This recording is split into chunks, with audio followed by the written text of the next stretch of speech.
Starting with the piston and ring job and valve lapping and pushrod tube replacement. 12mm socket.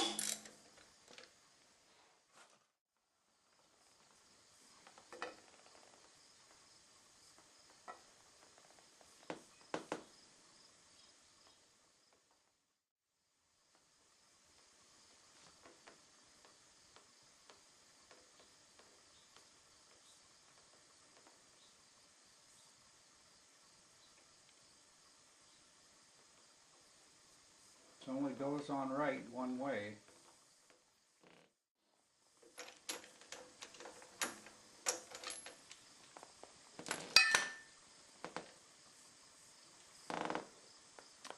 Pretty sooty. Gene says I should probably do a carb cleaning too. Add that to the list. First, let's check to see if we have proper torque.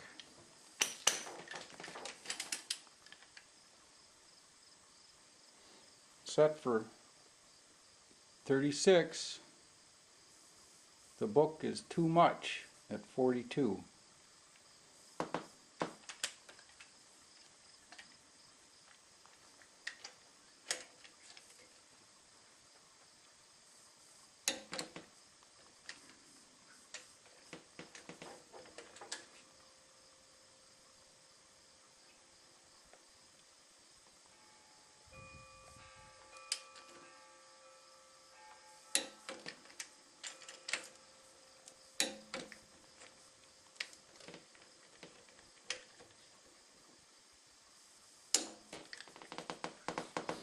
So the lower right was a little loose.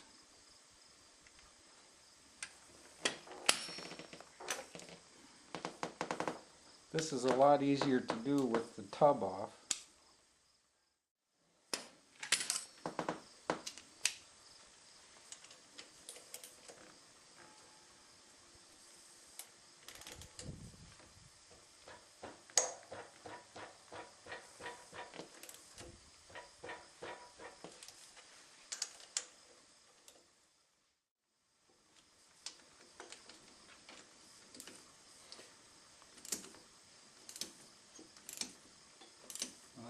Bottom right one is turning a little hard. I could very well be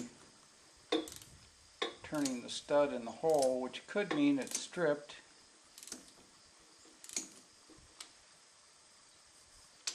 No, the nut seems to be coming.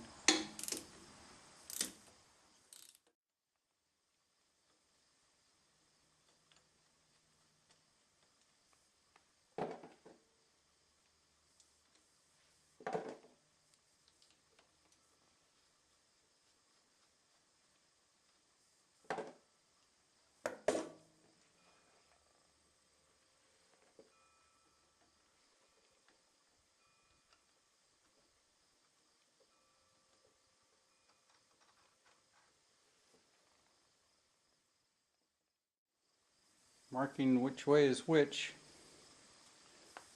just because, well, I'll forget.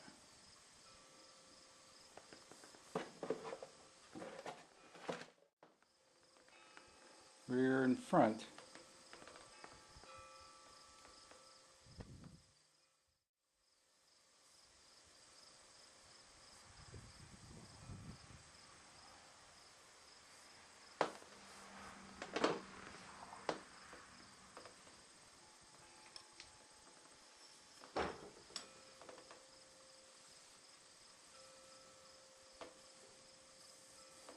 Same thing with the pushrod tubes, or the push rods.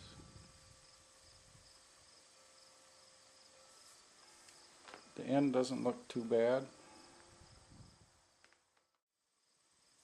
Which way it goes in.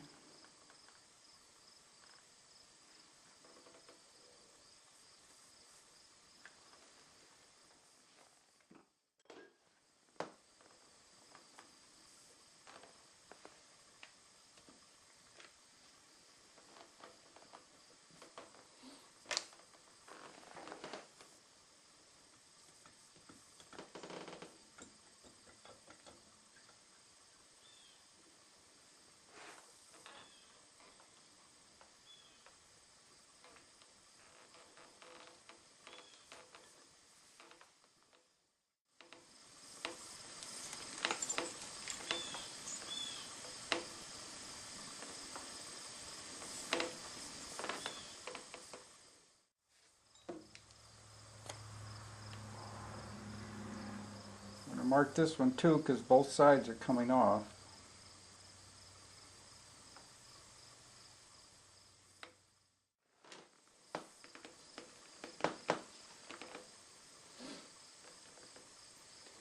The battery's been disconnected because it's in the hack. So I'm going to push the Kickstarter to bring that piston up so I can get a look at it and get the number off, or letter, whether it's A, B, or C size.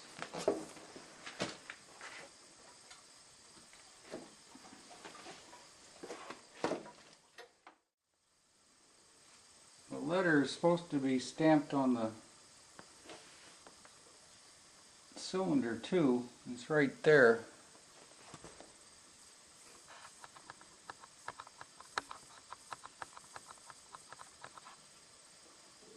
And it says this is a C size.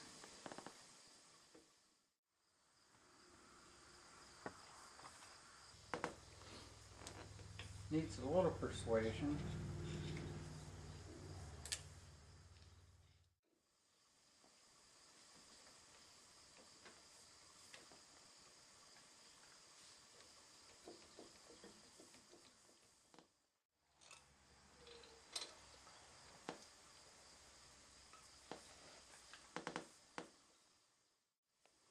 I'm going to be honing the cylinder walls too. Just because I can.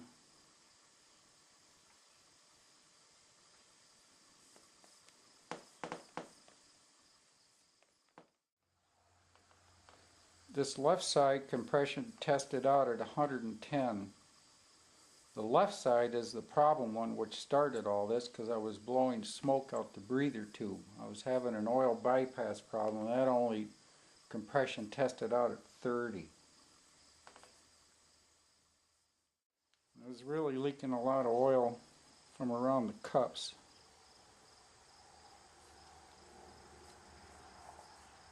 So they're going to get replaced. This is what the piston looks like on the top side anyway.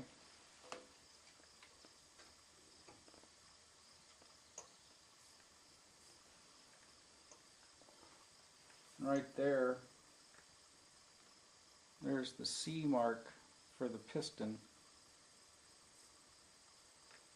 There's supposed to be an arrow there somewhere too for which way is front. The circlip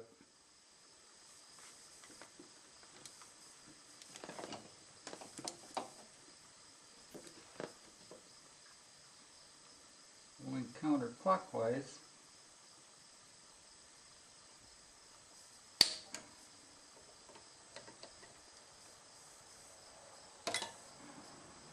And that's out. Van's most excellent video on dealing with pistons and rings. He's the fellow known as Govium on our excellent users forum. Shows you how to do this just right, just so.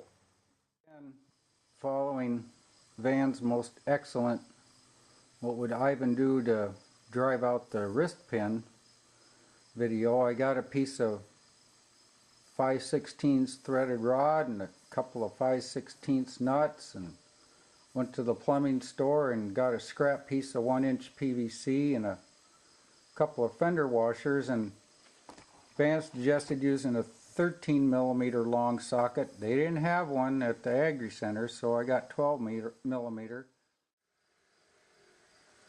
I did a little modification to Van's design. I took out a piece to try and match the cylinder circumference radius so it sit a little more square. First time I tried it, it kind of bound up.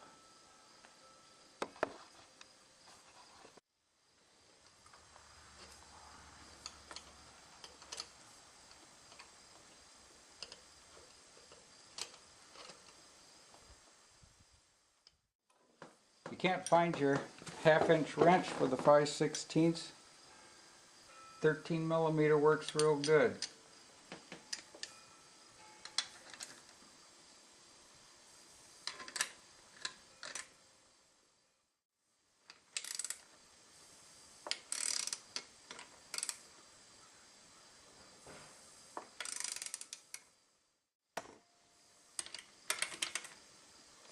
Since I'm doing this on the bike, OTB, I didn't want to take the rod out of the way. I had to kind of block it up on some piece of oak, piece of pine. Kind of dished out the fender washer a little bit.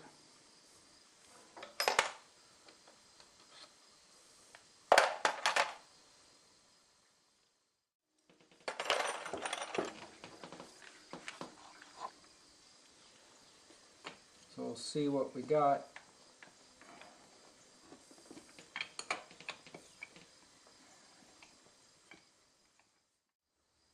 I may have to apply force since I'm not going to reuse this piston. So with just a little extender in the form of a carriage bolt, I was able to drive the wrist pin out. If this is good or bad wrist pin, I don't know. I'm probably going to get new ones from Gene as it is. Okay, that's a removed piston. Now this is the condition of the bushing. And it looks a little thinned out in here. Definitely greater wall thickness here. Well, I talked with Gene and ordered up some parts. He's not too concerned about the bushing on the end of the rod. And so here we are going to the right side. Should be pretty much just about the same, only a little different. Looking at the plug from the left side, it's pretty carboned up and sooty too. Say a carburetor cleaning is in order. I did notice, and when I opened up this side, is that it smells different. It smells bad, like burnt oil or something or another.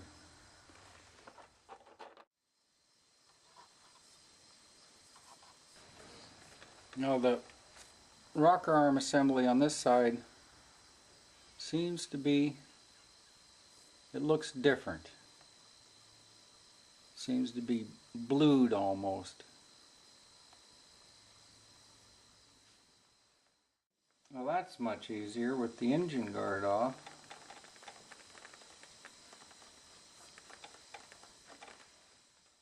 Needs a little persuasion.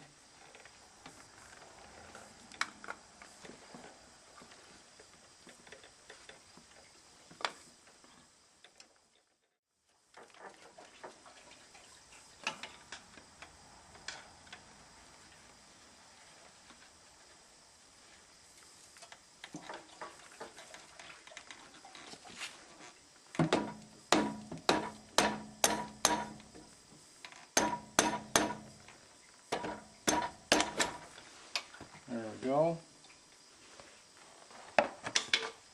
Friendly persuasion.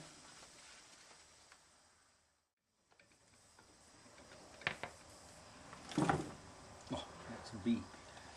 And of course, this side, the cylinder is marked as a B cylinder.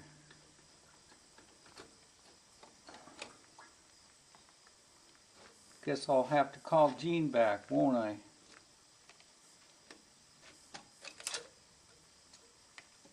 Nope, that gasket didn't make it.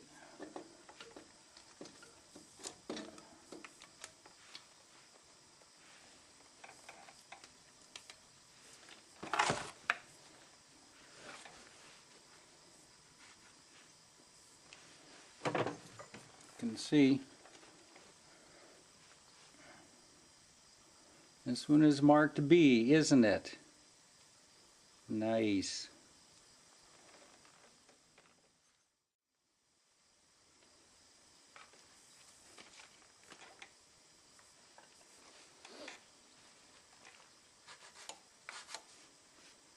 Pretty heavenly carboned.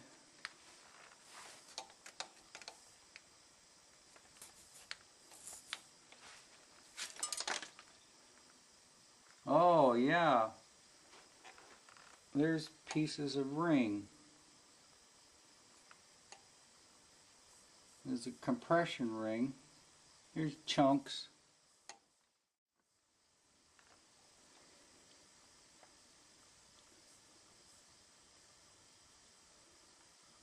And actually, the piston is damaged.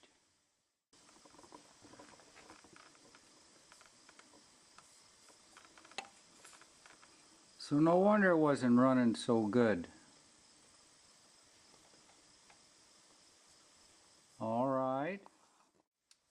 Well, this side, the wrist pin is coming out easier. Don't know if that's good or bad.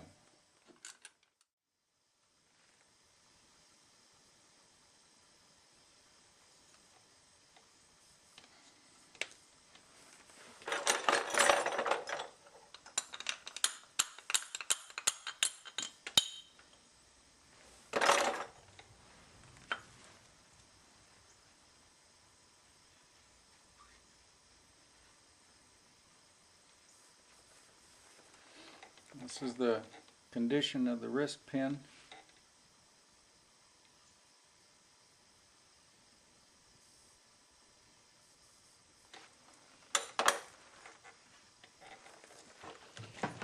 And this is probably why I was only getting 30 pounds of compression. Lucky to get that much.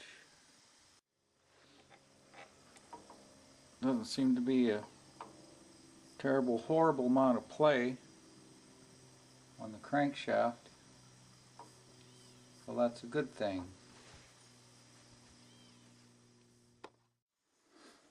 Well, this is the part where we hone the cylinder walls. Borrowed this from the boys at United Auto on the premise that I buy new stones for it.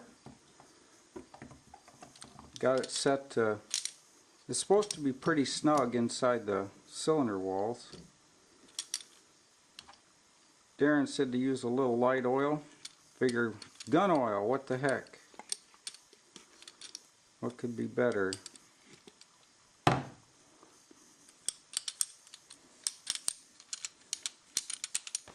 I'm using a cordless drill.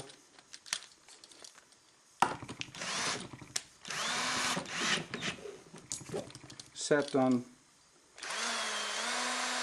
drilling, setting screw speed. Darren said the faster it spins, the faster you have to move it up and down if you want to get that 60-degree angle. And don't let it sit, whatever you do.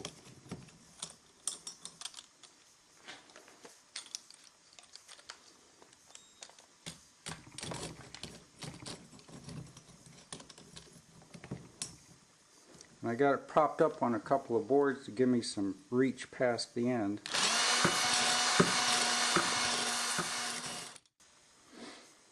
Well, Billy G's, our esteemed administrator and emperor's website, shows him compressing the valve springs to remove the keepers with his thumbs. Well, I tried that and didn't work. Went back and looked at the video and realized that, well, Billy G's thumbs are the size of bratwurst. So O'Reilly's, you can rent this here tool for 25 bucks, and if you want to keep it, you don't take it back. If you take it back, you get your 25 bucks back. So we're going to see how this goes. It's kind of a bugger because the tool is designed for overhead valves, and the keepers want to keep sliding back down in there.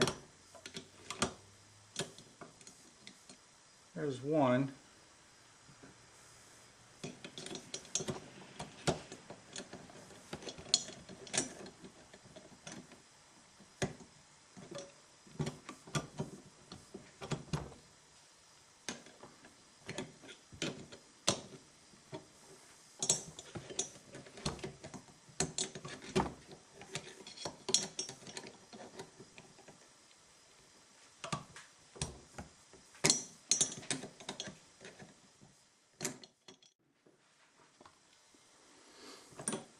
Get that slid around to the top side.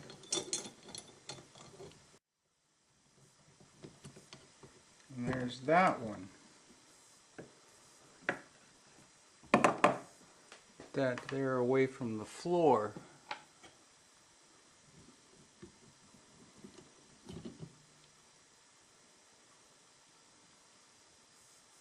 That's dirty.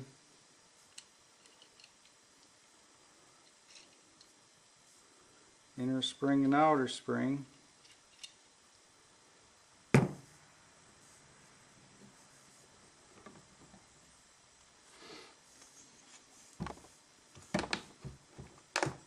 course, that was our exhaust valve.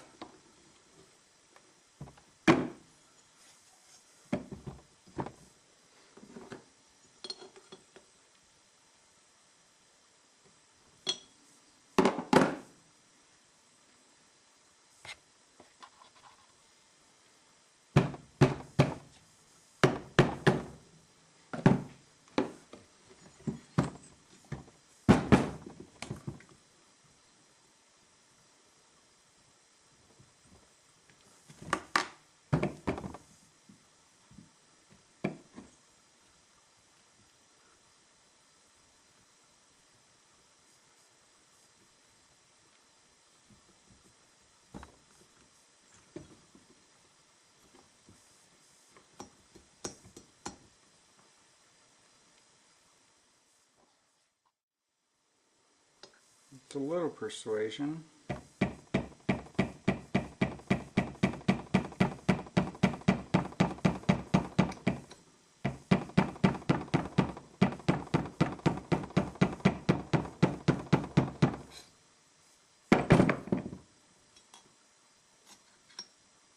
Seems to be tight in the valve guide.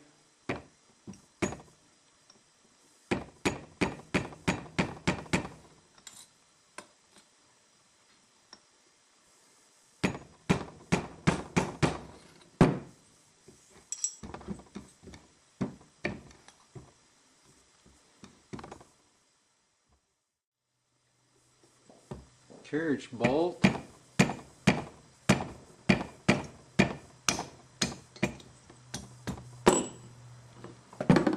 Appears to be successful.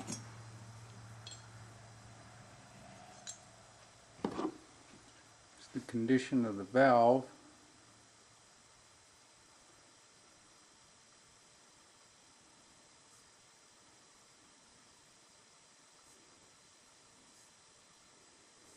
And this is the exhaust side. Put a little gun oil along the stem to assist it going back in the guide so we can do our lap job.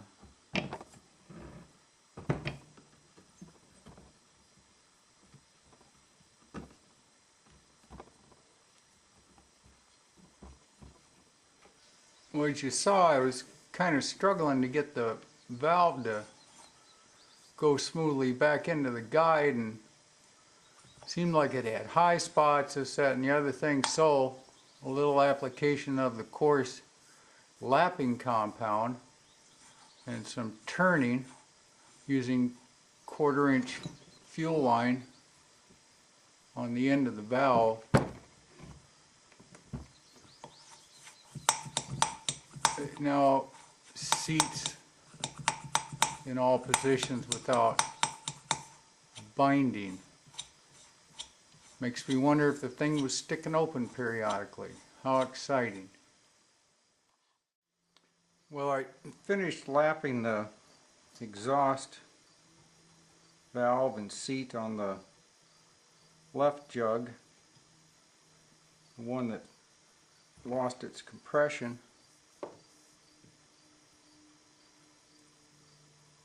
But I don't know. There appears to be some pitting.